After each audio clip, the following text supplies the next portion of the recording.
আসসালামু আলাইকুম। কি অবস্থা সবার, কেমন আছেন? আমার মতো ভুল কেউ করবেন না, অনেকটা ভুল করে ফেলেছি, যার কারণে এখন ভুলের প্রায়শ্চিত্ত করতেছি, কিন্তু কোনো কাজ হচ্ছে না। তো দয়া করে আমার মতো কেউ ভুল করবেন না, আর কথাগুলো শুনে যান। ফার্স্ট কথা হলো যেটা এখন ভিডিও আপলোড দেওয়ার পর সাবস্ক্রাইবারদের কাছে কোনো নোটিফিকেশন পৌঁছায় না।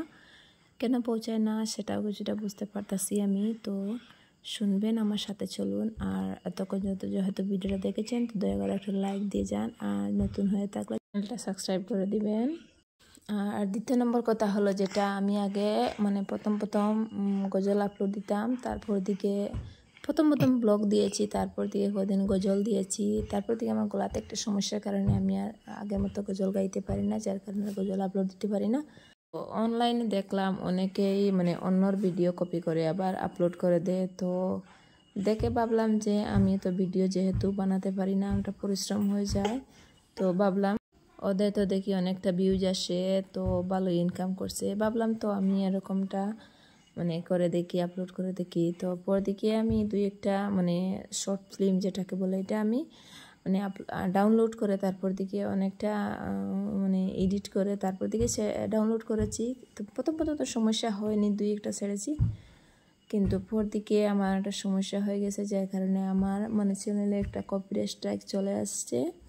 তো আমার মনে হয় ওটার কারণে হয়তো আমার নোটিফিকেশনটা ওনার কাছে পৌঁছাচ্ছে না, না হলে তার কোনো কারণ দেখতেছি না। তো এখন আবার আমি দুই একটা আপলোড দিয়েছিলাম, 3-4টা মতো হবো, পর দিকে আমি আর ওটা বন্ধ করে দিয়েছি, ও ভিডিও আর আপলোড করছি না।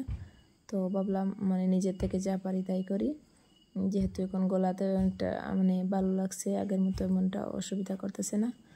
তো এখন আবার ব্লগ ভিডিও অনেক কষ্ট করে ব্লগ ভিডিও বানাই, তারপর দিকে ভয়েস দেয়া, এডিট করা অনেক সময় লাগে বাচ্চা কাচ্চা নিয়ে, তারপর দিকে ডাউনলোড করি, কিন্তু আপলোড দেই, কিন্তু এখন আর আগের মতো ভিউজ আসে না।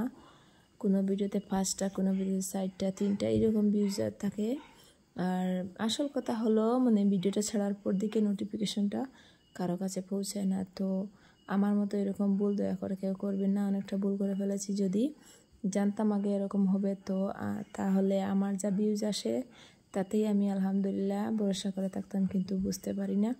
পাপে লোভে পাপে মৃত্যু যেটা বলে, তো আমার সেম ওরকমটাই হয়েছে। তো আজকের মতো ভিডিওটা এখানেই সমাপ্তি করছি। আর যদি কোনো কারো জানা থাকে কোনো সমাধান, তাহলে দয়া করে আমার কমেন্টসে জানাবা। তো আজকের মতো এখানে ভিডিওটা সমাপ্তি করছি। সবাইকে আল্লাহ হাফেজ, আসসালামু আলাইকুম।